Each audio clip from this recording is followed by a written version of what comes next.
کے لیے آمادہ کرتا ہے، یعنی نماز نہ پڑھنا اور بہت ساری اور چیزوں کے لیے کہ برائی کی طرف انسان کو آمادہ کرتا ہے کہ برائی کی طرف آ جاؤ اور اچائی چھوڑو۔ تو اگر کوئی یہ صورت پڑھتا ہے تو انسان جو ہے وہ شیطان کی وسوسوں سے اور انسان جو ہے وہ شیطان کی برائی سے بچ سکتا ہے۔ اس کے علاوہ اور بھی بہت ساری برائیاں جو ہیں جو انسان کے ارد گرد موجود ہوتی ہے، اس صورت کی وجہ سے انسان بچ سکتا ہے۔ یہ صورت نبی کریم صلی اللہ علیہ وسلم پر اس وقت نازل کی گئی جب آپ صلی اللہ علیہ وسلم پر ایک یہودی لبید بن عاصم نے جادو کر دیا تھا، ٹھیک ہے۔ ایک یہودی تھا جس نے آپ صلی اللہ علیہ وسلم پر جادو کیا تھا۔ میں نے آپ کو واقعہ بتایا اور واقعے میں آپ نے سنا کہ کس طرح آپ صلی اللہ علیہ وسلم بیمار ہوئے تھے اور کس طرح پھر جادو کا خاتمہ ہو گیا۔ تو اس یہودی نے لبید بن عاصم نے آپ صلی اللہ علیہ وسلم پر جادو کیا تھا، اور جادو کرنے کا مقصد یہی تھا کہ آپ صلی اللہ علیہ وسلم جو ہے دین اسلام آگے نہ پھیلائیں، آپ صلی اللہ علیہ وسلم دین کو ترقی نہ دے دیں، ٹھیک ہے۔ اس وجہ سے یہ جادو ہوا تھا۔ نبی کریم صلی اللہ علیہ وسلم اس صورت کی تلاوت جادو کے اثرات سے محفوظ رہنے کے لیے کرتے تھے، ٹھیک ہے بچوں۔ جادو کے علاوہ اور بھی اگر ایسی کوئی چیز ہے جو انسان کے لیے نقصان دہ ہے، تو اگر کوئی انسان اس صورت کو صبح اور شام پڑھے تو انسان اس سے محفوظ ہو سکتا ہے۔ پیارے بچوں، اب اس صورت کے ناظرہ اور اس کے ترجمے کی طرف آتے ہیں، لیکن اس سے پہلے میں آپ کو بتاؤں گی کہ اس صورت میں کتنی آیاتیں ہیں اور یہ کہاں پر نازل ہوئی۔ اس صورت میں 5 آیاتیں ہیں، ہر ایک آیات اب ہم پڑھیں گے تو آپ کو اندازہ ہو جائے گا۔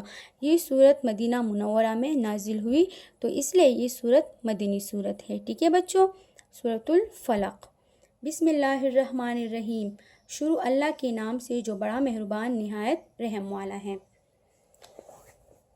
سب سے پہلے پہلا آیات پڑھیں گے۔ قل اعوذ برب الفلق، کہہ دیجئے کہ میں صبح کی مالک کے پناہ مانگتا ہوں، ٹھیک ہے بچوں۔ قل کا مطلب ہے کہہ دیجئے، میں پناہ مانگتا ہوں صبح کی مالک سے، یعنی اللہ تعالیٰ سے، کہ وہ مجھے ہر شے سے، ہر برے اعمال سے، ہر برے اثرات سے، شیطان کے وسوسوں سے، اور ساتھ ساتھ میں جادو کے اثرات اور ان ساری چیزوں سے مجھے پناہ دے دے، ٹھیک ہے بچوں۔ من شر ما خلق، ہر اس چیز سے، ٹھیک ہے بچوں، ہر چیز کی برائی سے جو اس نے پیدا کی ہے، یعنی شیطان بھی اللہ تعالیٰ کا پیدا کردہ مخلوق ہے۔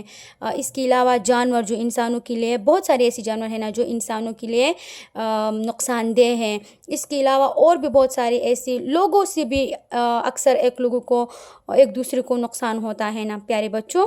تو ہر ایک شر سے، ہر ایک چیز کی شر سے انسان پناہ مانگتا ہے اس صورت میں، ٹھیک ہے، کہ جو انسان کے لیے نقصان دہ ہوتی ہیں۔ وَمِن شَرِّ غَاسِقٍ إِذَا وَقَبَ، اور تاریک رات کی برائی سے جب اس کا اندھیرا چھا جائے، ٹھیک ہے بچوں۔ پیارے بچوں، زیادہ تر جو برائیاں ہوتی ہے یا زیادہ تر جو نقصانات ہوتی ہیں، یا جانور بھی جب زیادہ تر اس طرح کے نقصان دہ جانور ہوتے ہیں تو وہ تاریکی میں نکلتے ہیں، اور تاریکی میں یہ سارے معاملات ہوتے ہیں۔ تو اسی لیے یہاں پر تاریکی سے بھی، یعنی اندھیرے سے بھی نجات مانگا گیا ہے، تاریکی کی شر سے بھی یہاں پر جو ہے امن مانگا گیا ہے، ٹھیک ہے۔ وَمِن شَرِّ النَّفَّاثَاتِ، وَمِن شَرِّ النَّفَّاثَاتِ فِي الْعُقَدِ، اور گروہوں پر پڑھ کر پھونکنے والے کی برائی سے۔ نفاسات یہاں پر کہتے ہیں پھونک کو، پھونک جانتے ہو پیارے بچوں، پھونک کہتے ہیں پھوکی کو، ٹھیک ہے، جس طرح ہم پھونک مارتے ہیں۔ فی العقد، عقد کہتے ہیں گرہ کو، گرہ کا مطلب ہے غوٹا، جس طرح ہم چادر کو مطلب سادر لچمو غوٹا کو، یا رسے لچمو غوٹا کو، یا دسیو بل شزلا، ٹھیک ہے، تو وہ گرہ ہوتا ہے۔ اور گرہوں پر پڑھ کر پھونکنے والے کی برائی سے، مطلب جادو وغیرہ کے کچھ اعمال ہوتے ہیں، کچھ طریقے ہوتے ہیں، ٹھیک ہے بچوں، تو مطلب گرہ بناتی ہے اور اس میں کچھ چیزیں پھونکتی ہے، تو یہ جادو کے کچھ اقسام ہوتے ہیں۔ تو یہاں پر اس چیز سے بھی پناہ مانگا گیا ہے، اس چیز سے بھی مطلب یہاں پر ان تمام چیزوں سے جو ہے پناہ مانگا گیا ہے۔ وَمِن شَرِّ حَاسِدٍ إِذَا حَسَدَ، پیارے بچوں، یہاں پر تو میں آپ کو پہلے حسد کے بارے میں تھوڑا سا بتاؤں گی۔ حسد کا مطلب ہے جیلیسی، ٹھیک ہے، کہ اگر ایک انسان کے پاس ایک چیز ہے تو ہم کہیں کہ اللہ اس کے پاس یہ ہے تو یہ مجھے دے دو، یہ اس کے پاس نہیں ہونا چاہیے، میرے پاس ہونا چاہیے۔ یا فرض کریں ایک انسان بہت زیادہ امیر ہے تو ہم کہیں کہ اس کا سارا مال اس سے لے لو اور مجھے دے دو۔ ایک انسان کے پاس قابلیت ہے تو ہم سمجھے کہ اس سے یہ قابلیت لے لے اور مجھے دے دے، مطلب یہ حسد میں آتا ہے یہ ساری چیزیں، ٹھیک ہے۔ ایک ہوتا ہے رشک، تو رشک کرنی چاہیے کہ اللہ جس طرح تم نے اس کو دیا ہے اس طرح مجھے بھی دے دے، اس کے پاس یہ قابلیت ہے، خوبصورتی ہے، دولت ہے تو یہ مجھے بھی دے دے، تو یہ پھر اس میں گناہ بھی نہیں ہے اور اس میں جو ہے حسد بھی نہیں آتا۔ لیکن اگر آپ اس طرح کہو گے کہ اس کے پاس یہ چیز ہے، یہ اس سے لے لے اور یہ مجھے دے دے، تو پھر یہ حسد میں آتا ہے، اس میں گناہ بھی ہے، ٹھیک ہے بچوں۔ تو حسد سے بھی انسان کو پناہ مانگنا چاہیے، اس سے بھی گریز کرنا چاہیے، ٹھیک ہے۔ اور حسد کرنے والے کی برائی سے جب وہ حسد کرنے لگے، حسد برا عمل ہے، برائی ہے یہ، ٹھیک ہے، تو اس سے بھی پناہ مانگا گیا ہے۔ تو پیارے بچوں، سورۃ الفلق کا ناظرہ اور ترجمہ آپ نے سنا، آئی ہوپ آپ کو سمجھ آ گیا ہوگا۔ پیارے بچوں، آپ نے اب اس طرح کرنا ہے کہ اس سورت کو ناظرہ اور ترجمہ دونوں کو اچھے سے ریپیٹ کرنا ہے اور یہ ترجمہ آپ نے یاد کرنا ہے، ٹھیک ہے۔ Thank you.